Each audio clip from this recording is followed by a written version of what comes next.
তাই যদি তৈরি করবে মহাশক্তিশালী অসুর সম্রাট, তারপর ওই বছরই মহিষাসুর হত্যার চরম প্রতিশোধ। আর আমি বিলম্ব করবো না, এক পরিসর করবো, এক পরিসর করবো সেই মহাযজ্ঞের আয়োজন।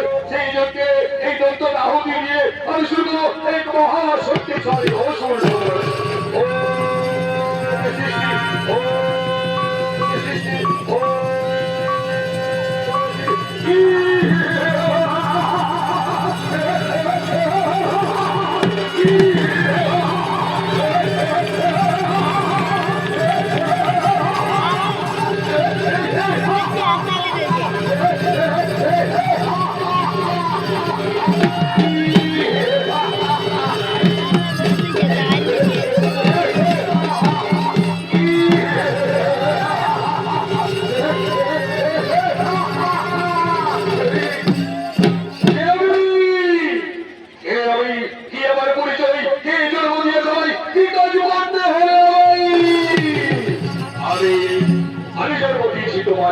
তুমি তুমি যখন সবাই তখন তুমি তোমার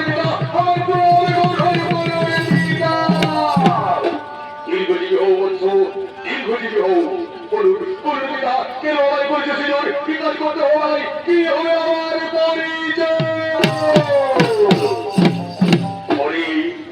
অসুর সম্রাট দরিদ্রাসুর, আজ হইতে তোমার নাম হলো অসুর সম্রাট দরিদ্রাসুর। আজ হইতে সেই মাদুরা ওই শ্বশুরকে নিধন করবো, তার একটি দত্ত বসে বলি, সেই দত্ত হইতে আমি তোমার সিঁদুর করছি। তাও যাও অসুর সম্রাট দরিদ্রাসুর, তুমি তোমার সেই আরাধনা দেবতা বাবা ভোলাদের কাছ থেকে তপস্যা করে আমার তোমার লাভ করো। তারপর তুমি তোমার সেরা করে সমুদ্র ওই ওর স্বর্গপুর করে রাজ করো।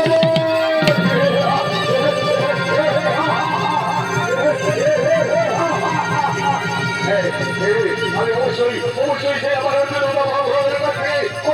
লাভ করে তারপর আমি চলে যাবো সেই স্বর্গপুর করিতে আর করবো। আর আমি বিরত করবো না, এক পরিষদ করবো, এক পরিষদ করতে ভোলাদের কঠোর আওয়াজ।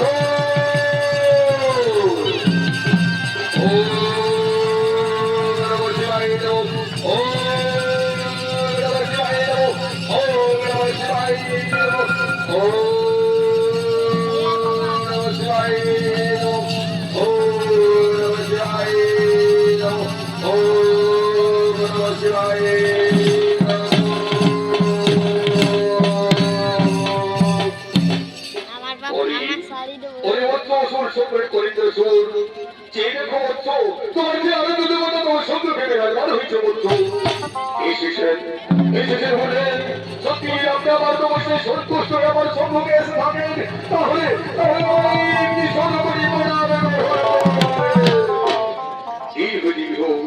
দীর্ঘজীবী হোক অসুর সম্রাট দরিদ্রাসুর। বলো বলো বলছো কি হয়তো বলেছ আমার সেই কঠোর আন্ধর কি বলতে পারো মানুষ আমি অবশ্যই তাহা করিব। সত্যি সত্যি আমার সন্তুষ্টি আমার